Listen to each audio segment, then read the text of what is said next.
This is a paid advertisement from BetterHelp. Let's pause and take a moment to talk about something very important. Life has its pressures for everyone, and we often carry the immense weight of expectation to never show weakness, to hide our true feelings, and believe that asking for support somehow makes us less of a person. But bottling things up isn't the answer. It can often lead to feeling down, burnout, or other unhealthy habits. We want to normalize the idea that it's okay to struggle. Real strength actually comes from opening up about what you are carrying and doing something about it so that you can be at your best for yourself and everyone in your life. If you're feeling the weight of the world, or even if things just feel a bit off, I can't stress enough the value of talking to someone. It could be a friend, a loved one, or a therapist. We here at This Week Explained believe that therapy can be incredibly valuable. Whether you've been in therapy personally or not, the broader benefits are clear. It's so helpful for learning positive coping skills, understanding how to set healthy boundaries, and it really empowers you to be the best version of yourself. And it's so important to remember that therapy isn't just for those who've experienced combat or major trauma. It's a tool for anyone looking to improve their mental well-being and navigate life's challenges. That's why we're thrilled to talk about BetterHelp. With over 5,000 therapists in the UK, BetterHelp is the world's largest online therapy platform, having served over 5 million people globally. And it clearly resonates with users, boasting an App Store rating of 4.9 out of 5 stars based on over 1.7 million client reviews. It's also incredibly convenient. You can connect with a therapist at the click of a button, helping you fit therapy into your busy schedule. And you can even switch therapists at any time if you feel it's not the right fit. And here's something special for our listeners. As the largest online therapy provider in the world, BetterHelp is offering our listeners 10% off their first month. What are you waiting for? Talk it out with BetterHelp. Once again, our listeners get 10% off their first month by going to betterhelp.com/thisweek. That's BetterHelp.com/thisweek.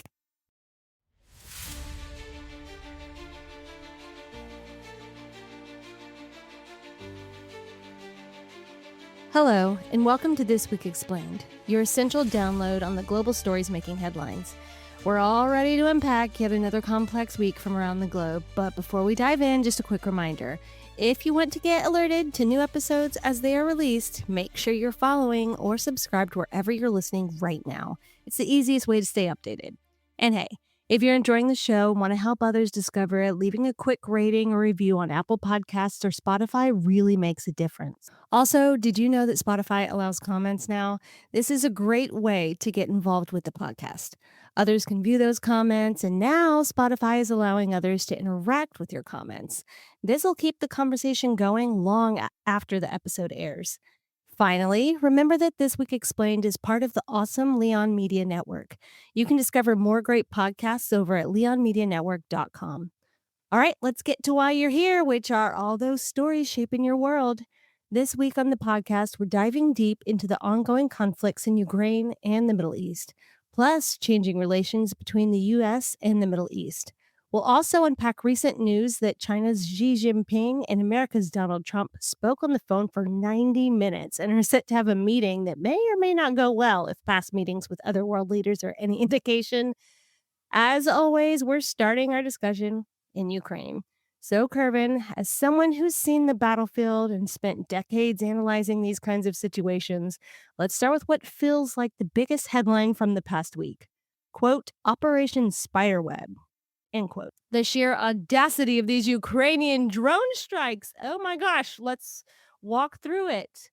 What happened? Yeah, look, this happened just before the recording, just before we recorded the podcast last week. And I would say it was, in essence, a strategic masterpiece of asymmetric warfare.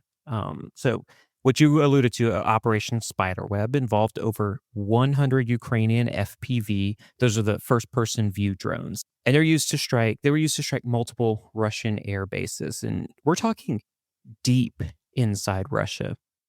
Because the really ingenious part of all of this, that's according to Ukrainian sources, was the method that these drones were delivered.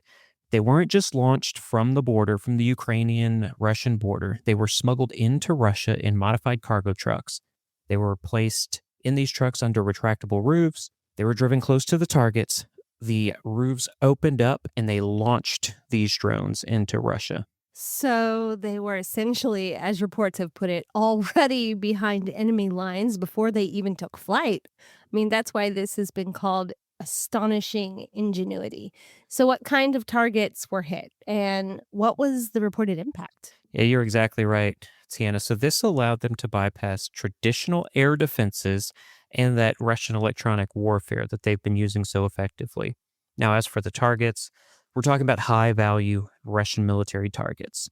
Think strategic aircraft. There were A-50 long range radar detection aircraft, the Tu-95, also the Tu-22M3 strategic bombers that were destroyed. And these are the exact planes that Russia's been using to detect Ukrainian air defenses and, very crucially, launch their cruise missiles that have been devastating Ukrainian cities. Now, the SBU claims that they hit 41 of these aircraft.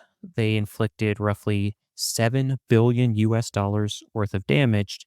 And while we can't independently verify that exact dollar figure, the sheer number of reported hits and the type of aircraft involved, some of which are no longer in production within Russia, that tells me this had a significant impact. I mean, I sent you a couple videos that I found of them attacking bases. It was crazy, very scary. Absolutely incredible that they were able to do this if you think of the logistics involved. Right. And President Zelensky himself confirmed the massive scale, didn't he? 117 drones and a significant portion of Russia's strategic cruise missile carriers were destroyed. This isn't just about hitting targets, though, is it? It's a huge psychological and strategic win for Ukraine. Absolutely. After months of stalling, you know? Yeah, absolutely. Yeah, we kept seeing Russia continue to attack Ukraine. We've got ceasefire negotiations going on. And a lot of the questions, right, that you and I have had were, what does this mean? Does this mean Ukraine's backing down? They're going to have to capitulate, but then they carry out this operation. And now we see what they've been planning all these months. And from a strategic perspective, this accomplishes several things. First, it imposes a tangible cost on Russia's most valuable air assets. These assets are not easily replaced. Second, it disrupts their operational tempo for long range missile strikes.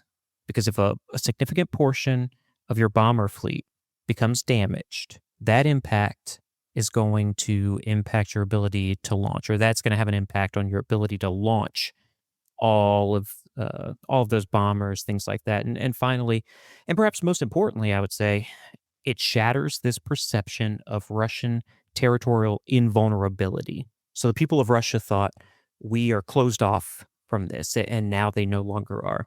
And for months, Moscow has relied on its sheer size to protect its deep rear military infrastructure.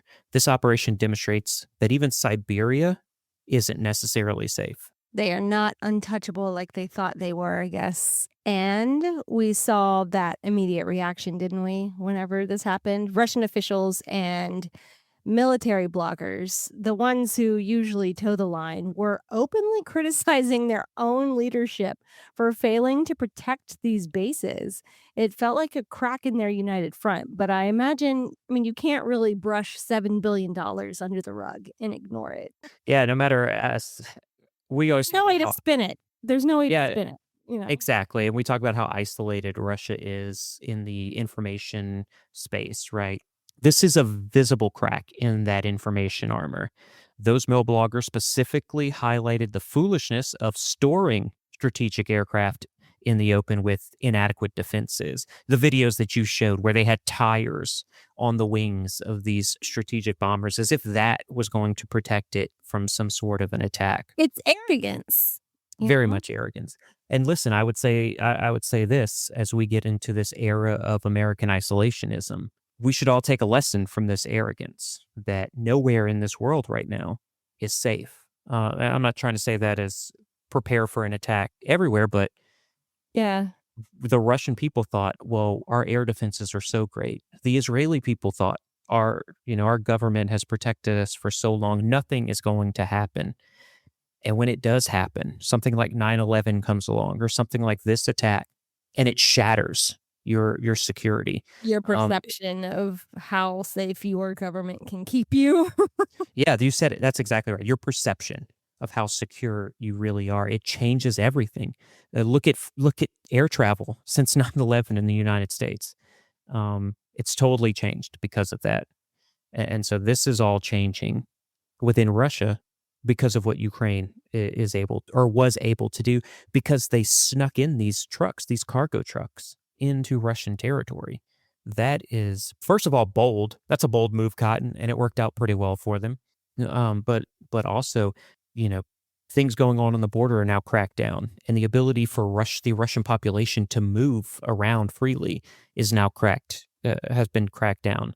So there's a lot about this. This isn't just about the war now. This affects the civilian people within Russia, and it reveals a deep-seated all of this with the Russian mill bloggers and Russian officials and how they're calling out the military and military leadership reveals a deep-seated frustration within the Russian military and the analytical community about what they perceive as a lack of adaptation and complacency from that senior leadership. It's not the first time that we have seen this, and I'm going to say it's probably not going to be the last time we're going to see this. Okay, now let's pivot to the other major development, the ceasefire negotiations in Istanbul, because Kervin, these talks, they don't seem to be going anywhere, do they? You're right. It's like Groundhog's Day here. Russia finally presented its memorandum for a ceasefire and a comprehensive peace treaty. And I'd say to no one's surprise, it's a laundry list of their maximalist demands, the exact same demands Putin laid out on February 24th of 2022. And remind our listeners, what exactly are those demands? Because from what I read, they sound like a surrender document for Ukraine. But also, do you really think Russia still has that wiggle room, to demand Yeah. such things? That's an interesting question. I know we've talked a lot about going to the negotiating table. You can either go with in good faith or you can go with the upper hand. And we've always thought that Russia is going to want to go to the negotiating table with the upper hand. They've never wanted to sit down in good faith, and right now they're not sitting down in good faith, even after this drone attack by Ukraine. And essentially, this is what Russia has put up. So for a 30-day truce, Russia's offered two options. Either Ukraine withdraws all forces from Donetsk, Luhansk, Zaporizhia, and Kherson, the four regions that Russia illegally annexed, but they don't fully control right now, or Ukraine needs to halt its entire mobilization. They'd also need to freeze the Western arms deliveries, that's from the U.S. and Western Europe. They also want Ukraine to demobilize its military, halt force redeployments, and then ban foreign troops from fighting for Ukraine against Russia. So that's just for the 30-day truce. I'm sorry. You're already laughing at this. You would not be What? good at the negotiating table, Tiana. Let me just tell you. Well, I mean, the nerve that they have to demand this whenever they have proven North Korea soldiers on the ground and Chinese soldiers on the ground fighting for them. And they're like, no, Ukraine can't have the same thing as us. Well, yeah, and absolutely. And I get your, I don't know if it's frustration or It's bemusement. bemusement. That's a good one. But Russia at this point still thinks that they're winning. And they've cultivated this narrative that they still hold the upper hand, and that's why they have presented this. They can continue. They know we talk about this all the time on the podcast, a war of attrition, right? The longer this war goes on and the less the US has support for Ukraine in this war, Putin believes at some point Ukraine is going to have to agree to this. But it Now, just seems like, with the lessening support that Ukraine gets, at least from what it looks like from the international perspective, it seems like they're getting more creative with their defense capabilities. And so, I don't know, maybe, whenever you push somebody into a corner, they're going to lash out. And that's what's happening to Ukraine. And they did. And it went to the tune of $7 billion for Russia. absolutely, you make an absolute astute observation here. the less that they're getting from Western nations, from the US, from Western Europe, the more creative they're being. That's exactly what you said. And they have really, so this war has changed conflict on a global scale historically. Like FPV drones just were not really a thing until this war. And now Ukraine is building these themselves. They're doing it. They're doing it on their own. They're not relying on other nations. And the U.S. is benefiting from getting all these lessons learned and best practices from Ukraine on how they're using these drones. Make no mistake, this operation that Ukraine participated or that Ukraine carried out, sorry, this is going to be something that we could see used within a battle with China over Taiwan, where the United States, especially special operations, goes in and does a similar tactic because of the kind of technological prowess that China has to stop drones. So that was just a long way to say, Tiana, you're absolutely right. What does Russia have right now that they can say you need to capitulate on this when Ukraine is carrying out all of these actions by themselves? They said themselves. Well, I think even President Trump said, right, that he wasn't told that Ukraine was going to carry this out. And why would they tell you? Yeah. I mean, and it's not just a Trump thing, right? No, of course. There was a counter operation, and that was during the Biden administration, and President Biden said that the U.S. wasn't told, and we said the same thing. Why would you tell them? Yeah. Like, you don't know. You don't know what someone within the U.S. administration is going to do.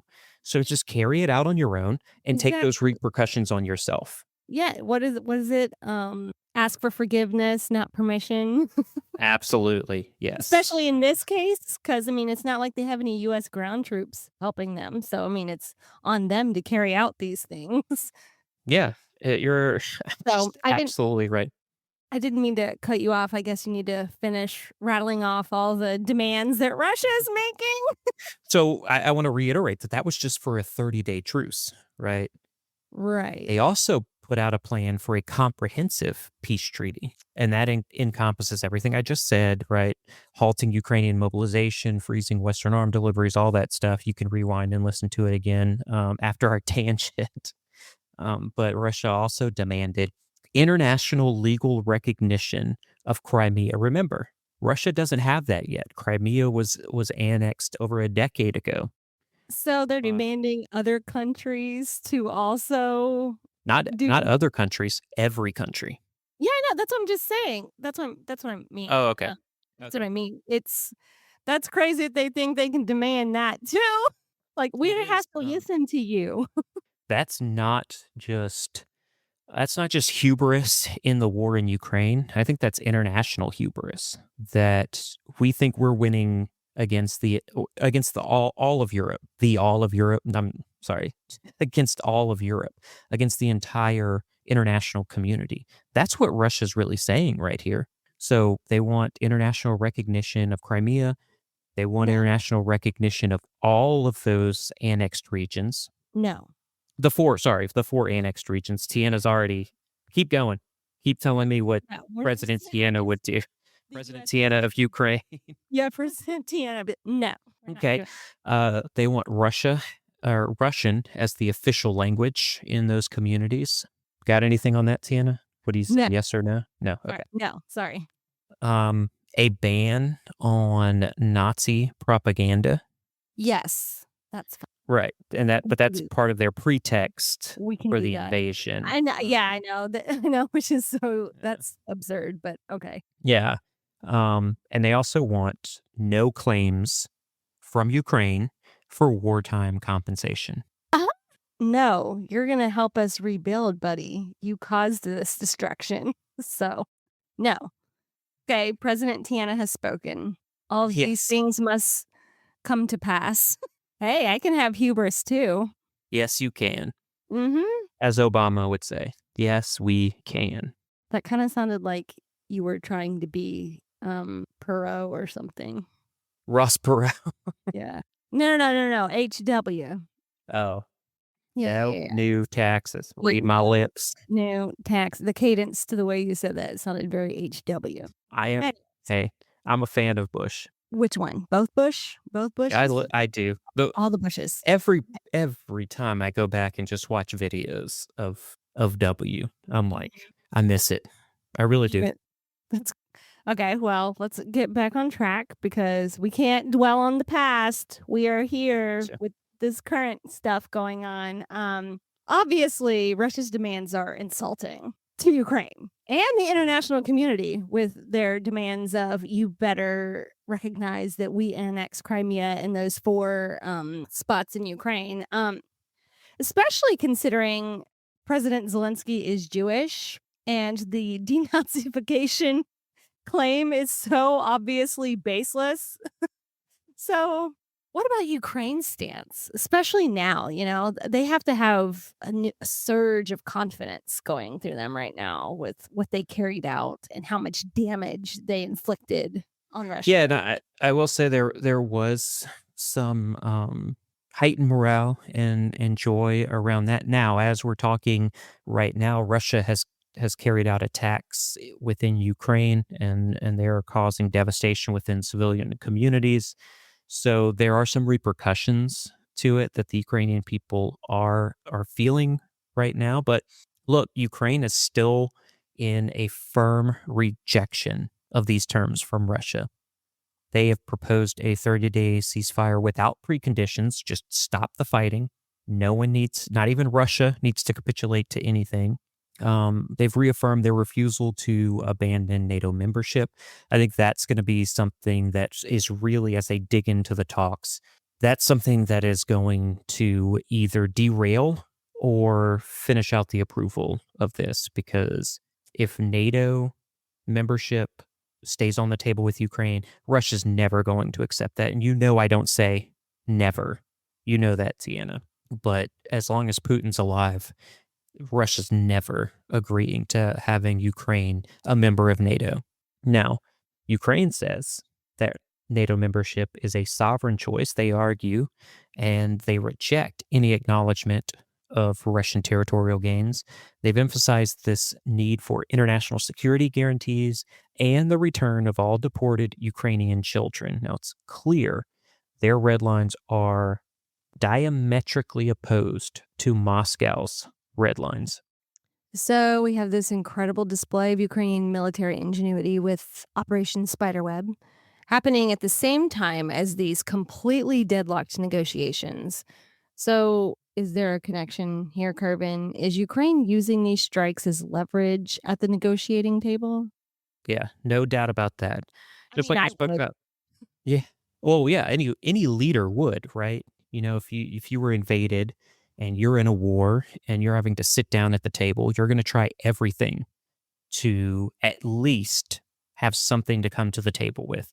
And we spoke about this last week because Russia began these increased offensives as a negotiating tactic. That was another classic example of fighting to gain leverage at the negotiating table. Now, when Russia presented its demands, it was likely operating under the assumption that Ukraine here, to use a boxing term, is on the ropes. They're slowly losing ground in the Donbass, and they just don't have the will to fight anymore. Operation Spiderweb fundamentally challenges that narrative. It's as if Ukraine is saying, "We can still hurt you. We can even hurt you deep inside your own territory, and we will impose significant costs." Well, with both sides maintaining these mutually exclusive red lines and Ukraine now demonstrating this expanded deep strike capability, what does it tell us about the immediate future of this conflict? I mean, it tells us the fighting is set to continue. Look, Putin's not going to abandon his original objectives. And Ukraine, now emboldened by its own successes and with its sovereignty on the line, they're not about to capitulate. Like Operation Spiderweb, that's not the end of all this. There are more innovative strikes that are going to come from both Russia and Ukraine. They're designed to continue imposing costs. And like I said, on both sides, they want to erode each military's will or capacity to fight. A tough truth to hear, but that's why we have these conversations. So for now, let's shift to the war in Gaza. This week, we are going to really lean into the complexities of the Gaza conflict, specifically some incredibly concerning reports that have emerged about Israel's strategy on the ground, which I've had issues with that for a while. We've been seeing headlines about Israel arming local militias in Gaza to counter Hamas. So, what is your initial read on this? Like it's a significant development in the war in Gaza. And frankly, it's one that's raising more red flags from Israel, as if they needed more red flags raised in this conflict. So, on the surface, you can understand the tactical logic from Israel's perspective. If you can't fully dislodge Hamas after 20 months of conflict, perhaps you can empower local groups that oppose them and create a power vacuum or at least a significant internal challenge to Hamas. Now, the I can tell you this, the US tried this in both Iraq and Afghanistan. It was a failure. The US military eventually began to fight the very people that we had trained, those just a couple of years as we were training them. But now those fighters were better equipped than they were when they were fighting Al Qaeda. They were fully trained and they could fight back against the U.S. military. So I will say this, as he's prone to do, Prime Minister Netanyahu defended this. He said that they have, quote, I want to quote him here, activated clans in Gaza which oppose Hamas. He also said that in doing this, opposed to my thinking about this, he said it was, quote, a good thing, end quote. But it's not as simple as just activating clans, is it? I mean, the reporting suggests a much more volatile situation. Some are calling this complete madness, even equating some of these groups to ISIS. That is an incredibly stark warning. Yeah, look, you're not wrong to be concerned here. I think everyone should be concerned. I think within Israel, they should take these. They shouldn't take these words lightly. This isn't about building a new, stable governing body. It's about arming what amounts to crime families in Gaza. The risk here is immense. Now, as I laid out a few minutes ago, no one can guarantee that the weapons that are going to be given to this militia is not going to be directed towards Israel eventually. Right? That seems pretty plausible with the amount of devastation that Israel has caused there, you know? Hmm. And Hamas, predictably, is also reacting strongly to this new, to these clans coming for them. They've called this a grave and undeniable truth and accuse Israel of arming criminal gangs to create insecurity and social chaos. So, what does that tell us about the current state of play within Gaza itself? Look, it just reinforces the idea that Hamas, despite the intense military pressure, still retains a significant level of control and influence. Their ability to immediately label and condemn these groups as traitors and criminal gangs, that shows they're still deeply embedded into the life of Gaza.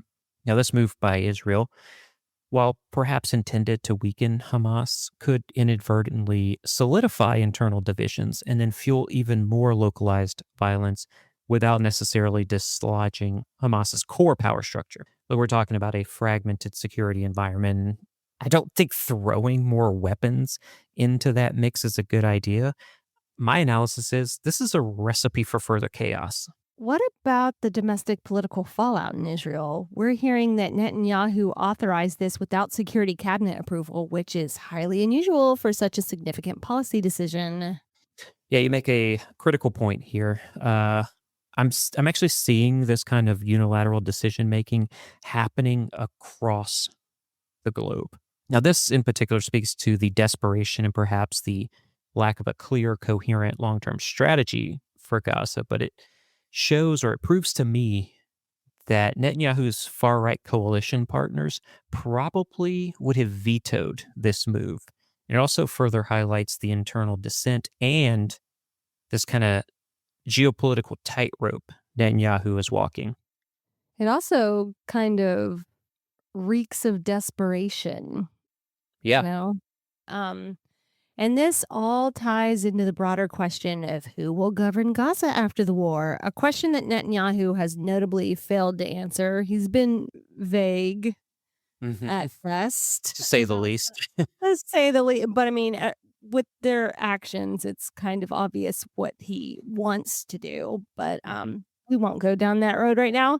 Um, is arming these militias the closest he's come to empowering an alternate rule? Yeah, absolutely. And that's precisely why it's so concerning. This is an improvised solution in the absence of a genuine post war plan. Now, the stated goal is the complete disarmament and elimination of Hamas's ability to govern. We've talked about that from the start, right? But we're nearly 20 months in now, and Hamas remains resilient. They still remain resilient after much of their leadership has been killed or left for better things. And look at Hezbollah. We don't hear too much from Hezbollah right now. That's because Hezbollah is still trying to restructure and reinforce their leadership after a complete annihilation during their recent brief conflict with Israel. Now that we leaned into the situation on the ground, let's talk about the ceasefire negotiations. We spoke last week about Hamas's response to the latest U.S. ceasefire proposal delivered by Mr. Steve Witkoff. Have there been any changes this week? Not really, except Hamas clarified that they did not outright reject the ceasefire. Hamas is playing a very familiar game here. They're not outright rejecting the proposal so that they can keep the door open for these talks, but they are reiterating their core demands for an end to the war and complete Israeli withdrawal. So, nothing of real significance coming out of peace talks between Russia, Ukraine, Israel, or Hamas. Hopefully, the next week offers a better news cycle. Thank you, Kervin, for helping us unpack this deeply complex and concerning situation. Now, let's shift our focus to the change in rhetoric towards former U.S. adversaries. Or are they still adversaries? We will unpack all of that. But first, we need to take a quick break for a message from our sponsors. So stay with us. We'll be right back. Welcome back, listeners. As we hinted at before the break, we are diving deep into the intractable and, frankly, at times, incredibly frustrating world of U.S. Iran nuclear negotiation. Carbon, from everything that we've been reading and discussing, it really feels like we're stuck in this endless loop. So, can you set the stage for us? What are the core demands from the U.S. side, and why has Iran been so restrained? Yeah, and you hit the nail on the head there. It does feel like an endless loop. And that's because at its core, the US has been a little inconsistent in its demands. But where we stand today is that the US demands Iran needs to stop all uranium enrichment. It has to dismantle its existing capabilities and ship its highly enriched uranium stockpiles out of the country. That is the demand from the Trump administration. And at its core, it is about preventing Iran from ever having the ability to break out and develop a nuclear weapon. I mean, I totally understand why we would want this to be in place, but at the same time, who are we to demand another country? Just demand, outright demand it, that they stop enrichment production. The world's Um, police. okay, so what was Iran's response? I mean, from what I read, it's a pretty firm no thank you to those demands, right? Which they have every right to react that way, you Yeah. know? Every country can react however it Yeah, wants yeah, to other countries' demands. yeah. No, I don't want to stop enriching uranium. Yeah, and look, Iran views its enrichment capabilities as a sovereign right and a cornerstone of its peaceful nuclear energy program. That's their key term there is peaceful. Now, as we have discussed, and we've done this probably a few months, we did this a few weeks ago. Every time we talk about this is what we talk about in this situation. Iran is steadfast in their refusal to dismantle these capabilities or to send their stockpiles outside of Iran. So, after five, now potentially six rounds of talks, this fundamental disagreement has led to what feels like an insurmountable impasse. You and I have spent countless evenings discussing, or countless episodes, I would say, discussing why they are digging their heels in so hard on this one issue. As we spoke about before on this podcast, there is talk of a regional consortium, right? I mean, that sounds ambitious. We didn't get too much into the weeds on that. So I wanted to ask you, as someone who's seen the consequences of unstable regions firsthand, Kervin, what is your initial take on that idea? I mean, extreme caution was the initial take, because while the intent might be to provide nuclear power without proliferation risks, expanding access to enrichment technologies in an already volatile region, that's frankly a recipe for disaster. Now, our primary goal should be to limit access, not to broaden it. The prospect of any regional power, be it Iran or Saudi Arabia, developing fissionable material capability, that needs to give everybody just a bit of pause here.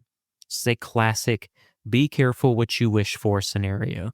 I can completely see why you'd feel that way. I mean, how did Iran react to this initial proposal, especially with the cease all enrichment clause? Yeah, predictably, they weren't thrilled about it. Senior Iranian diplomats quickly signaled a negative response. They called it completely one sided. They also called it a non starter. Their key sticking points, as anticipated, were the unchanging U.S. stance on enrichment on Iranian soil and the lack of clarity regarding sanctions relief. So, in their words, this was a bad deal. So that was a few weeks ago, which brought us back to square one, or so it seemed. Now we are hearing through more recent reporting that Iran actually is open to the regional consortium idea, but with a massive caveat. So tell us about that. Oh, just, yeah. So that's where it gets interesting. A senior Iranian official actually told U.S. news publication Axios that Iran is open to the consortium concept, but only if it is located within Iran.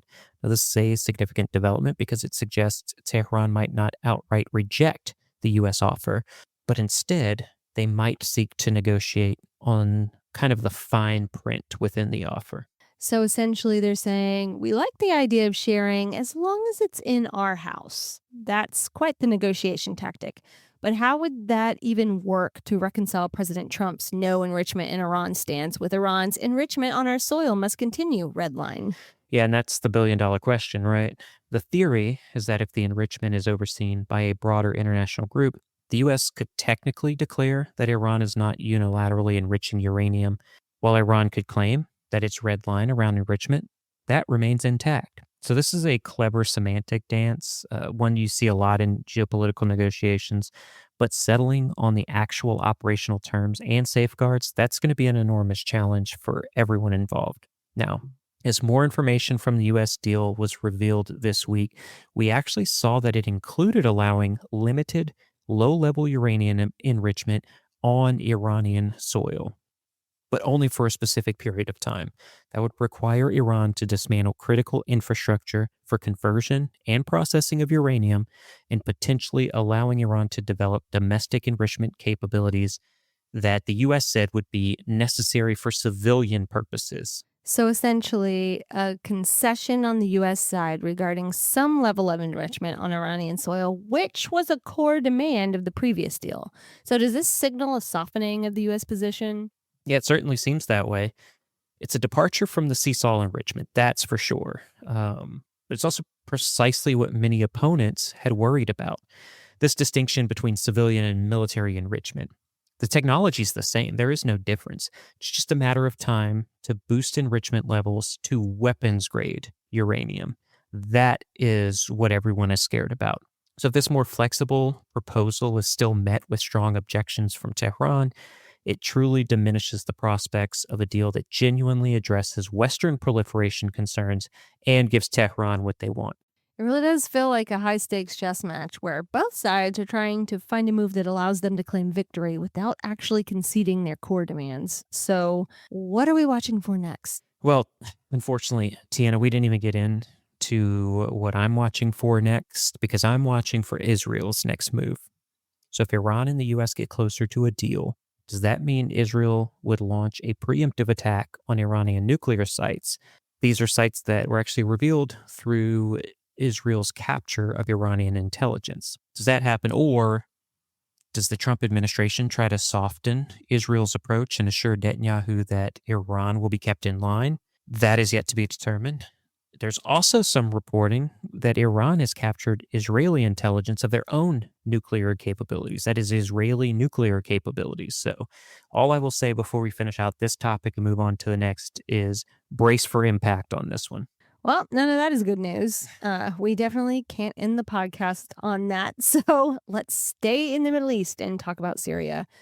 We've been watching developments there closely, especially with President Trump's recent announcement about lifting sanctions. So it feels like a moment, doesn't it? A potential turning point, or at least a new chapter.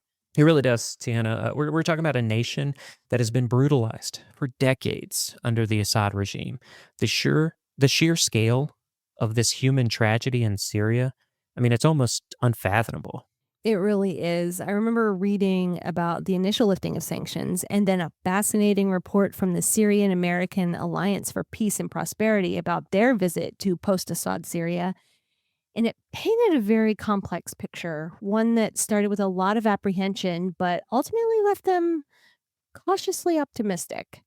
That's a strong phrase, Kervin, especially concerning Syria. It is, and cautiously optimistic is a term that we used, you and I, after the fall of the Assad regime. And it's a sentiment that resonates with what we have been observing through open source channels.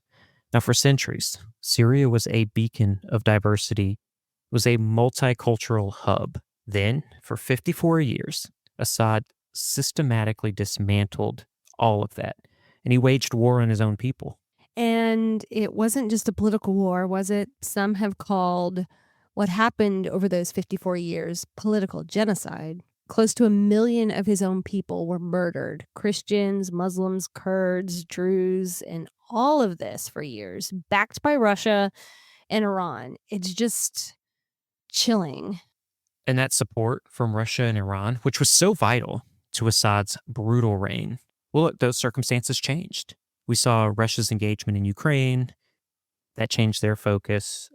Then there was also the increased pressure on Iran through sanctions and the degradation of their proxies. We're looking at the lifeline for Assad just completely fraying. That ultimately forced him to flee to Russia. Now, look, I know, maddeningly, it's tough because we see he still managed to pilfer billions of U.S. dollars on his way out the door. The level of corruption, even in his retreat, it is honestly staggering. There's more of that hubris. Oh my gosh, brain fart. Yeah. How many billions did he take? Did you get a figure or no? There is no known figure, but we just know that it's within the billions. Within the billions. I mean, But do we know if it's it's just like nothing, right? singles, double, tens, 20s? No, I mean, Yeah, any according to guesses? reporting, just because everyone keeps saying in the billions, it would be the Mhm. the ones of billions, I guess you would say. The ones. Okay. Because typically, Um, if it was like 10, 20, 30 billion, you would the readout from this intelligence or this reporting would be tens of billions. Um, oh, got it. Okay. but that's not to say it wasn't. Yeah, exactly. Since we don't have any idea at all. Yes. So, Assad is out, but the damage is done. Now, Syria has a new president, Ahmed al-Sharaa, Hmm. and let's be frank. His previous history as a Syrian al-Qaeda member is concerning. More than concerning, actually. It's a giant red flag. Where's that red flag guy that runs across the field with The red. spears? Yes, and you're absolutely right. And I do think if you're listening to this podcast and every time we talk about Shara, we mention his history with Al Qaeda, and you might be saying, "Stop bringing it up." Right? He probably he may have changed, and give the guy a shot. But I think it needs to be brought up in every conversation because this is the new regime in Syria, and we have to approach this with our eyes wide open. But look, with all that said, some of the reports that I'm seeing are saying that al-Shara's actions since taking power, they seem to contradict his history as an al-Qaeda operative. Like what? Because that's a huge leap of faith to ask the international community, given his past. Yeah, exactly. But consider this. On the surface, it appears he's enlisted an incredibly diverse group of Syrian advisors. These advisors include some who actually fled Assad's regime many years ago. Also, his Minister of Social and Labor Affairs, that's Hind Kabawat. She's an accomplished Christian woman. It's not the kind of appointment that you would expect from someone with past ties to Al Qaeda. Also, one of his first acts was freeing thousands of Syrians imprisoned and tortured by the Assad regime. That's also promising. Then we saw the return to religious freedom. That culminated in a huge public Easter celebration. It was the first Easter celebration in decades. These are not the actions of a typical former extremist. So he's actively promoting the very things his previous affiliations would have opposed. And then there's the international relations piece. He expressed his desire to work with the West, called Israel by name, even suggested possibly joining the Abraham Accords. All this talk about the Middle East devolving into absolute chaos since October 7th, 2023, and this feels like a seismic shift. Yeah, look, it really is. And that's why I want to talk about Syria this week. It's because he has actually stated a commitment to avoid proxy relationships with Iran, and that's despite the allure of their influence in the region. This is another testament to his desire for more favorable and, dare I say, legitimate partners. Now, America is so used to being asked for money or military support, but his core request for sanctions relief was for sanctions relief. It wasn't for increased money or military support from the United States. He also wanted for Syria to not be divided anymore so that all religious groups can come together. He also wants Syrians defending Syria, not Russians or Americans or anyone else. That's a refreshing change of pace.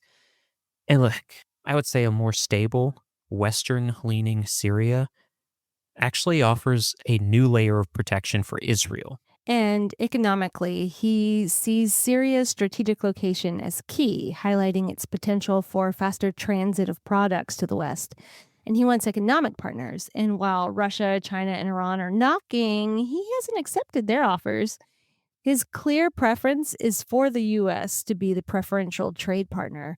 And after over 50 years under Assad, that's an unprecedented opportunity for Syria. Yeah, it is. And it's why Trump's decision to lift sanctions is so crucial. Hearing al Shura and the Syrian government express an interest in being a stabilizing force for peace and prosperity in the region, that's a moment we should absolutely consider carefully. Of course, I want to say this. Accountability is paramount here. He needs to be willing to accept international investigations into the treatment of Syria's religious minorities. For me, that's non negotiable. So the cautious optimism makes sense. When a new leader coming from such a damaged past opens his country, promotes religious freedom, and asks for trade with the West, we have to explore that. But is there any part of your analytical mind that says there must be an ulterior motive? Yeah, look, it's the first thing I thought when I heard about all of these seemingly great changes that are being made. Is this legitimate? Or is this an attempt to seem legitimate while looking to the future? And in the future, al Shura could consolidate absolute power. And as we've learned from Lord Acton, absolute power corrupts absolutely. Well, as we breathe a cautious sigh of relief in Syria, let's move to East Asia and into one of the most significant relationships on the world stage, and that is the United States. State. The United States and China. Dang. Anyways, we've seen some recent developments that are worth unpacking, especially this phone call between President Trump and President Xi Jinping. So, what is your initial take on this, considering those ongoing tensions? Well, look, it's certainly a call that had everyone in the intelligence community paying very close attention. Now, on the surface, a 90-minute phone call between the two leaders, initiated at the White House request, could be seen as a positive step. It does suggest a willingness, at least on the U.S. side, to engage directly with their counterparts in China. But beneath that veneer, knowing these two leaders and their history, I'd say it's far more nuanced. Nuanced indeed. My antenna immediately went up when I saw the contrasting reports from the US and Chinese state media because Trump's Truth Social post, Truth Yeah, Trump's Truth Social post was rather vague, saying that it was a very good call with positive conclusion focused on trade. But when you have Beijing emphasizing that Xi urged the U.S. to revoke its negative measures and stressed their earnest implementation of the Geneva Agreement, that sounds like two very different conversations, doesn't it? So, what does this tell you about the upcoming meeting that Trump mentioned? I mean, he said it would be shortly between representatives. Is this a genuine step towards a more stable relationship or just another cycle of talks that ultimately don't lead to firm deals? We've seen this before, haven't we? I mean, promises of imminent deals that never quite materialize. Yeah, look, and it's almost certainly the latter, unfortunately. Given the history, particularly with Trump's approach to trade negotiations, these soon to be held meetings often become extended talking shops rather than these decisive breakthroughs. Look at the UK agreement announced last month. That was described as a quote political pact end quote rather than a formalized trade agreement. So it's more about creating the perception of progress than actual substantive deals. Now, from a strategic perspective, it buys time, potentially calms some of the market jitters we've seen, but it rarely translates into tangible, mutually beneficial outcomes that address the core imbalances of the situation. I mean, if it's mainly about creating the perception of progress, then maybe they should have gotten on the same page on what they were going to say occurred during the conversation because But then you lose geopolitical leverage, right? So one side can say, look, it was a great call. We talked about the economy. It was all great. And the other side can say, hey, let's get a little advantage here. And Oh, you mean okay. So you mean, like, just the perception of progress on either side? right. Like, they wanted okay, okay, so not, like, jointly. Okay. I thought you were implying that it was about jointly appearing like there's progress being made, but they want each side wants to make it seem like their side was pushed through. Yeah. Thank you Now for I get it. clarifying that. Exactly. Well, no, well, I needed to work through it. That's why you're here. Alright. Yeah, well, okay. Ugh. Alright. Alright, that brings us to the core of Trump's trade strategy, those unprecedented tariffs. So we've been discussing this for over a month now. The idea that they'll lead to these grand deals, but critics are increasingly vocal, saying there's little to show for it beyond scrambling investment and hiring plans globally. So do you think that assessment is fair? I mean, I have seen a video of people shopping in Chinese grocery stores, and they say, "We used to get all of our meat from the United States," or not all of it, but a lot of their beef from the United States, and they brought us to the grocery store and they picked up a lot of their beef, and now it's all from Australia. So Yeah. Look, they are sorry, I didn't mean to cut you off there. that's okay. They're just going with another country, kinda like how we're having to do, Yeah. And you that's know? that's just what's going to happen, right? With tariffs. Look, the UK sends out a ton of beef to various countries. So they're going to gain from this. And I do think what you brought up is a fair assessment. In my analysis has consistently shown that while tariffs can certainly create leverage in specific instances, Trump's blanket approach has largely just been a blunt instrument. It's disrupted supply chains, it's increased costs for consumers, for businesses, and I think most importantly, it fostered uncertainty because we talk about it, Tiana, all the time. We're not certain what the future holds and what's actually going to happen. Now, I do want to preface all of this with the fact that I am not an economist. I won't speak for Tiana, but I would assume she would also say she's not an economist. She's better with money than I am. Uh, Look, I know nothing about tariffs or the stock market except what I see on YouTube videos, but every single month we keep hearing how devastating things are going to be for the market and for jobs in the US. And look, we just had a new jobs report come out. Every single month that they've come out since April, it's been positive news. Now, since the initial shock of the tariffs that were taking effect, those collapsed the stock market here in the US. Since that, it actually we've seen positive results. The stock market has gained 10% in profits since that time. And the recent data also showed a sharp drop in the April trade deficit with China. Look, that's positive. We should be talking about that. But like I said, I'm not an economist. More pessimistic and more knowledgeable economists are saying this is likely a temporary anomaly. I'd have to agree with them because they know a little bit more, but let's look at the facts in the matter right now. Employment in the US is on the rise after so many reports of this absolute crash in the job market. Are prices going up? We'll have to wait for that. Look, this is not an economy podcast, but I do think all of this plays into the geopolitical cycle. Okay, so enough talking about the economy, okay? All right, I'm Let's sorry. let's get beyond trade, okay? The US China relationship is so multifaceted. We have the TikTok issue, the fentanyl crisis. So how do these other complex issues factor into these high-level discussions? Or do they get relegated to separate, slower moving tracks? Yeah, I think you bring up a critical question, and thank you for moving me off of the economy. Because I think this is where the complexity really amplifies. Now, while trade might be Trump's primary focus, these other issues, TikTok's ownership and also the flow of illicit fentanyl, they are equally, if not more strategically significant for the US. But they often operate on different diplomatic tracks. So for TikTok, the US is trying to force a divestment due to national security concerns. We have a June 19th deadline looming, and there's also this prospect of a third extension of that deadline. It just shows the difficulty in getting that specific national security concern taken away and getting TikTok out of the United States. And I would say, I guess the only thing more important to people than national security is the ability to doom scroll all day. So going away from that, let's talk about fentanyl.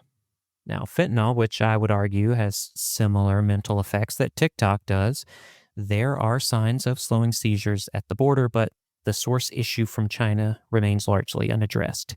These are not simple problems that can be solved with a single phone call, or honestly, even just a few trade negotiations. These require sustained, nuanced diplomatic pressure, and frankly, both sides have different priorities and objectives when it comes to these issues. So, when you look at the entirety of this recent interaction and the broader landscape of US China relations, what is your prognosis? Are we seeing the seeds of a new chapter, or is this just more of the same? A constant dance of tension and temporary de escalation? Look, unfortunately, I lean more towards the same, Tiana. I don't see any immediate signs of a fundamental shift in this relationship. Both leaders are operating from deeply entrenched positions. These are driven by domestic political considerations and long term strategic objectives. Trump's approach is still largely transactional. It's focused on perceived economic wins, while Xi Jinping is prioritizing China's internal stability and its global rise.